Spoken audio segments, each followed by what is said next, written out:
ভিক্ষুক রাস্তা দিয়া যায় আর জমিদারের পুত্রবধূও যায়। একজন সামনের থেকে আসতেছে, একজন সামনের দিকে যাইতেছে। দুইজনের ক্রসিং এর সময় ভিক্ষুকের গায়ের কাদা জমিদারের পুত্রবধূর গায়ে লেগে গেছে। সে দুনিয়া আন্ধার করে ফেলছে, স্বামীকে ডাইকা নিয়ে আসছে, বলছে ভিক্ষুক আমার কাপড় নষ্ট করে দিছে। সে শুধু ভিক্ষুক ছিল না, বৃদ্ধ ছিল। বৃদ্ধ ছিল না শুধু, জীর্ণ ছিল, শীর্ণ ছিল। শরীরে কাপড় ছিল না, ফাটা চিরা কাপড় ছিল। পায়ে জুতা ছিল না, পেটে ভাত ছিল না।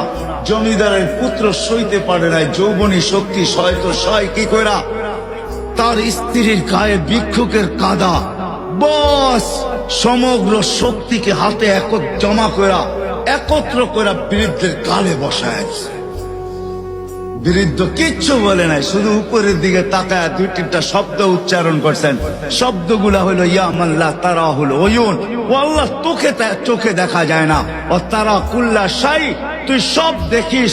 ফারা তারা মা বি, তুই কি দেখিস না আমার সাথে কি ঘটতেছে, এটা কি দেখিস না? বলতে দেরি যুবক, মরতে দেরি হয় না। জমিদার চলে আসছে, প্রতিশোধ নিবে। বৃদ্ধের একদিকে মুস্কি হাসি, একদিকে বলতেছে প্রেমের খেলা এমনই হয়। জিজ্ঞাসা করছে কিসের প্রেমের খেলা রে? বলছে ওর প্রেমিকার গায়ে আমার কাদা লাগছে, পায়ের কাদা লাগছে, ও সইতে পারে নাই। যৌবনী শক্তি দিয়ে আমার বৃদ্ধ গালে বসায় দিছে। আমাকেও একজন ভালোবাসে, সেও সইতে পারে না, সেও সইতে পারে না। ও তো থাপ্পড় দিয়া খেলতো, সে জান নিয়ে নিছে, জান।